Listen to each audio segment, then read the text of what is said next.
6. Invisible Enemies. Jack and Annie whirled around. A dark figure was standing at the side door of the Institute. The sorcerer, Jack thought. He frantically tried to remember his line of the rhyme. "Can I help you?" the figure said. He stepped forward into the light of the gas lamp. He was an old man with stooped shoulders. His hair was white and he had a friendly smile. "Hi, who are you?" asked Annie. I am the night watchman," the man said. "The institute is closed for the night. Have you been bitten by a bug? Have you come for the rabies treatment?" "No, we're fine," said Annie. "Is that what you do here?" asked Jack. "You treat people for rabies?" "Yes, not I, of course, but Dr. Pasteur. He treats other diseases as well," said the old man. "He is the world's foremost medical researcher." "Really?" said Jack. "What does he research?" "Microbes," said the night watchman. "Microbes," said Annie. "Germs," explained Jack. "Yuck," said Annie. "Microbes are invisible to the eye," said the old man. "Some are useful and necessary, but others can cause great harm. Dr. Pasteur battles the deadly ones with research and vaccines and new medicines." Annie gasped. He battles deadly enemies no one can see," she said. "The magician of the invisible." "Yes," said Jack. The old man smiled. "I suppose you say that," he said. "Dr. Pasteur has certainly helped a lot of people." "We have to find him," said Annie. "Do you know where he is now?" "Unfortunately, you had just missed him," said the night watchman. "Earlier, a messenger left an invitation for him." "A strange man in a black cloak," said Annie. "You know him?" said the night watchman. "Not really," said Jack, "but we think we know who he is. What did the invitation say?" "I do not know," said the old man, "but when Dr. Pasteur read it, he left immediately. He said he had to get to the Eiffel Tower by 10 p.m. "The Eiffel Tower?" said Annie. "By 10 p.m., said Jack. "Do you know what time is it now?" The old man pulled out the pocket watch. "It is about 25 minutes until 10. "Yikes, we'd better get going," said Annie. "Thanks for your help," Jack said to the night watchman. "You're welcome," said the old man. Then he stepped back inside the institute and closed the door. "Hurry," said Annie. She and Jack ran down the steps to the street. "Dr. Louis Pasteur," said Jack.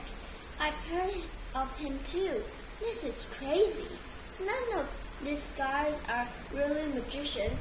They're all famous for doing great things in science and stuff. I wonder who the fourth magician is," said Annie. "The magician of iron who bends the metal of the earth and triumphs over the wind. He is the magician or a scientist or what?" "I don't know," said Jack, "but we have to get to that tower fast.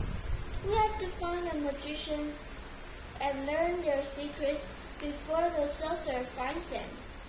Jack and Annie looked up and down the lamp-lit street. A man was pushing a cart over the cobblestones. A couple on a two-seater bicycle rolled by and disappeared. Then a horse and carriage clattered up the street. "Taxi!" yelled Jack, but the horse and the carriage kept walking. There was no sign of another one. The street was empty except for Jack and Annie. Let's start walking, said Jack. Look, said Annie. A couple on the two-seater bicycle rattled back down the road. They stopped near a yellow street lamp. We heard you call for help. Do you need assistance? The man asked in a gruff voice. Jack and Annie stepped closer to the bike. The riders were an odd-looking couple. The man was short. He wore a tall black hat and had a bushy beard and a long mustache. The woman was short also. She wore a hat with a veil that hid almost her face. We need to know the quickest way to the Eiffel Tower, said Annie. We have to get there by 10. It's an emergency. An emergency? Oh dear, exclaimed the woman in a high, squeaky voice. The man cleared his throat and spoke in his low, gruff voice. It would take quite a long time to walk to the Eiffel Tower from here, he said. Perhaps you should take our bicycle. Really? Said Jack. Of course, said the man, if it's truly an emergency. It's an emergency, all right, said Annie. But how can we get your bike back to you? Just leave it for us under the arches at the bottom of the tower, said the man. We can pay you for letting us borrow it, said Annie. She pulled coins out of her pocket and held them out to the couple. You can have them all. No, please, we're happy to help, said the man as the couple climbed off their bicycle. This is really nice of you, said Annie. Good luck, the woman squeaked. Then she and the man started walking away. You are our good luck, shouted Annie. Thanks. Yes, thanks a lot, shouted Jack. The man turned back. You had better hurry, he called over his shoulder. If you want to be there by 10, you will have to spin like a whirlwind. Then he and the woman rounded the corner and were gone. I love this bike, said Annie. She climbed onto the front seat. Jack climbed onto the one in the back. Ready? Go easy till we hang off it, said Jack. Jack and Annie started pedaling. At first, the large bike was very wobbly and they almost fell over. We have to pedal at the same speed, said Jack. Jack and Annie balanced themselves onto the bike and tried to pedal together. The bike bumped over the cobblestones and a little more smoothly. I think we got the hang of it now, said Annie. Me too, said Jack. It isn't that different from riding a regular bike. Which way to go, said Annie. We have to find that busy street with the cafes. They rode the bike into the corner and looked right and left. That way, said Annie. She pointed to the right. There was a busy black block with lots of gaslit restaurants and people strolling about. Okay, go, said Jack.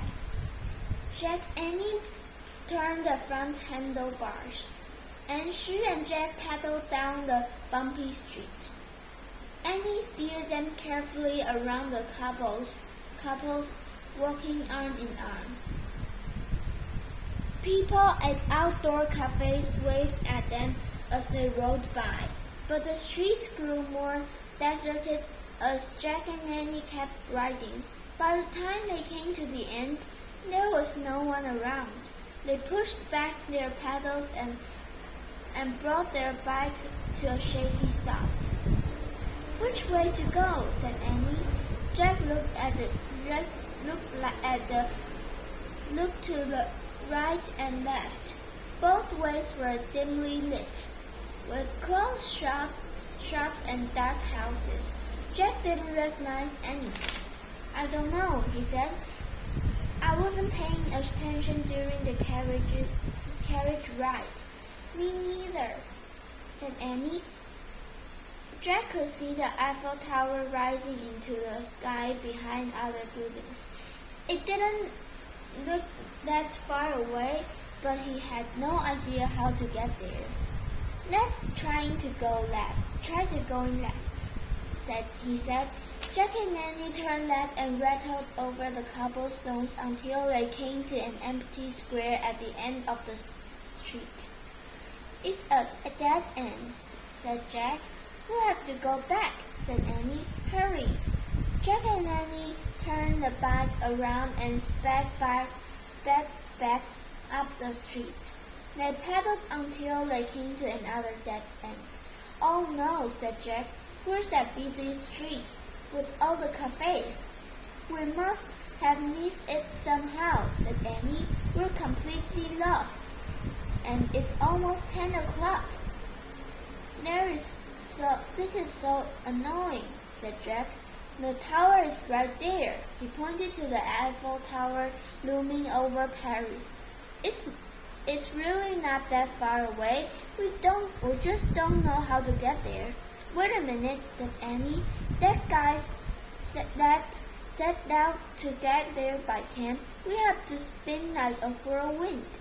I know, but we're lost, said Jack. We don't know which way to go.